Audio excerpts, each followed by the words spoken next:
Welcome back once again to a new day here on TV3. Hopefully by now you've woken up and felt the sunshine and have been educated as well as entertained on our show this morning. Now it's time for us to talk health, and it is brought to you by Lipton Tea, inspiration flowing from nature. Today we're going to be talking about food therapy, and to help me discuss this particular topic is Josiah Boy-Do, and he's a dietitian from Adventist Health. Good morning, sir. How are you? Good morning. How do you do? I'm fine, thank you ever so much. The first very question is, what is food therapy? Food therapy is something that you have to think what you take in your belly or stomach. Mm-hmm. If you're going to take any food, you have to think how you build your cells. Okay. Yes, every food that you put in your plate, you are discussing what will bring you to a being.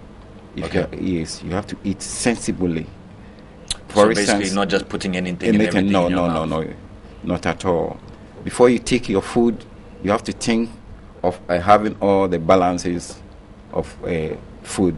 Okay. Whether you get if you are going to build a builder, you have to know that you have to have iron rods, etc., before you build. Mm-hmm. The same thing if you are going to eat, you have to know that you have to get your carbohydrate, your protein, your fat, and the mineral before you take in. Yeah. Most of Ghanaians, we eat carbohydrate alone. We doesn't think about the other nutrients that will support the body. Mm-hmm. So sometimes you have eat, but it's waste. The cells will reject it. Mm-hmm. And if you eat a very good diet, your cells will keep them, and even it won't reject it, and you'll be using it, etc., etc. Okay. Well, so, in regards to food therapy, then, how's it meant to work? You said you're meant to think about everything before you eat it. That's but right. In general, most people eat on their way to something. If they're going to work, then they'll pick up something quickly just to eat so that they can sustain themselves for the next few hours. It's not always convenient for people to think about exactly what they're going to eat. So how can we put it into our day-to-day lives? let me tell you something. Food is magic. Mm-hmm. If you are going to enjoy health, you need to determine of a token food that we are going to eat.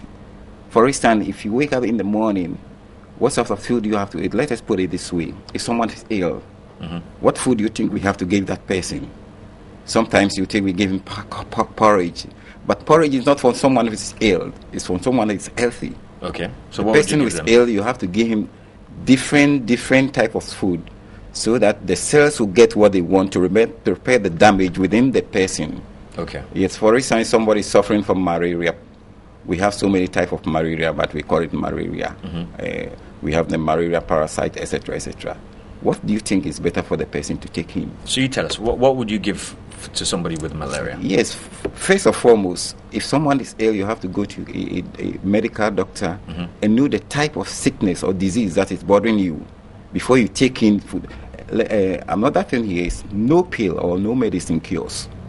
Mm-hmm. It's relieve the pains, or sometimes weak the germ or kill the germ. But what you have to do is to eat proper, so that your body the cells can get what they want and repair the damages. If someone's hands broke or leg broke, you go to the hospital, station and do etc., etc. But the doctor will tell you, go and eat proper. Mm-hmm. What is the proper food you are going to take in? Okay, so I'm going to ask again. So for instance, with something like malaria, what are the kind of foods that you would intake to try and assist with ridding yourself of malaria? Yes, malaria is a disease that is very rough disease that I call. You can feel cold and feel hot and feel warm anytime. Mm-hmm. The most foremost, if someone is ill in malaria, feeling cold, you have to give him something warm, like a warm soup with mix of vegetable, lighter, not porridge, so that the person take in, for instance. And if the person is feeling very warm, you have to give him a bath therapy, which is cold water. Okay. And if the person is feeling cold, you have to give him bath therapy with warm water. That's it. And by taking the food gradually, the person will have the appetite. Because if you have malaria, you lose appetite. And sometimes people indulge taking that drugs, thinking that the drugs will help them. Mm-hmm. But most of the drugs that we take, especially painkillers, everybody that depends on painkiller, he's calling something like stroking it, because if the cells dies, the whole the body will also the whole human being will pass away. Okay. So who needs food therapy then? Everyone needs. Everyone needs from day one.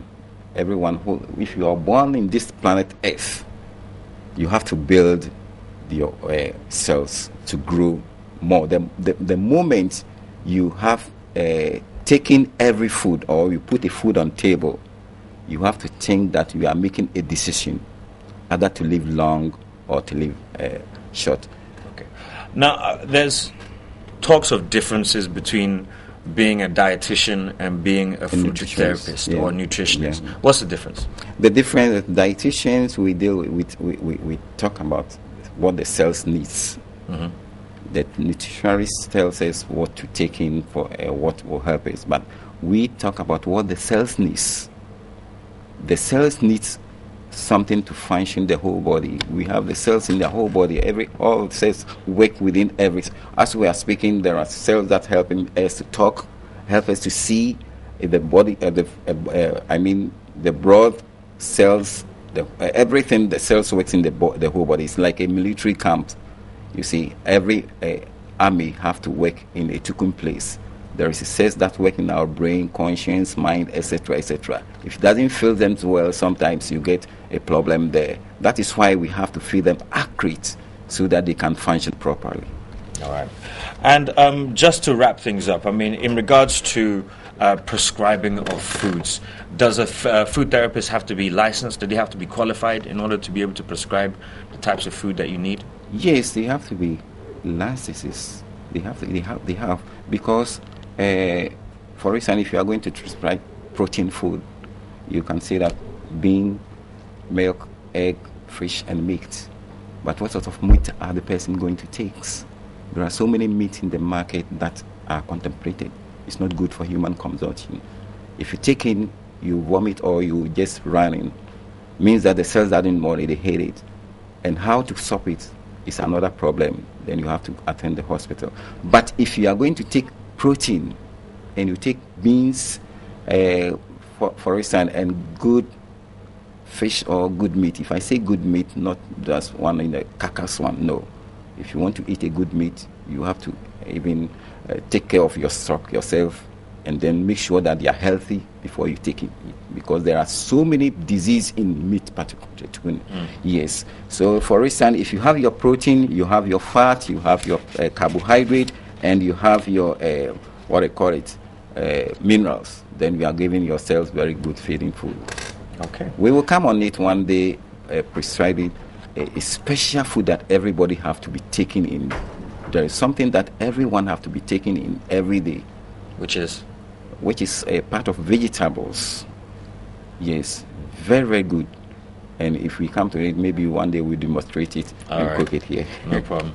All right, we want to say a big thank you to Mr. Josiah Boydo, who's a dietitian from Adventist Health, for coming in and talking about food therapy.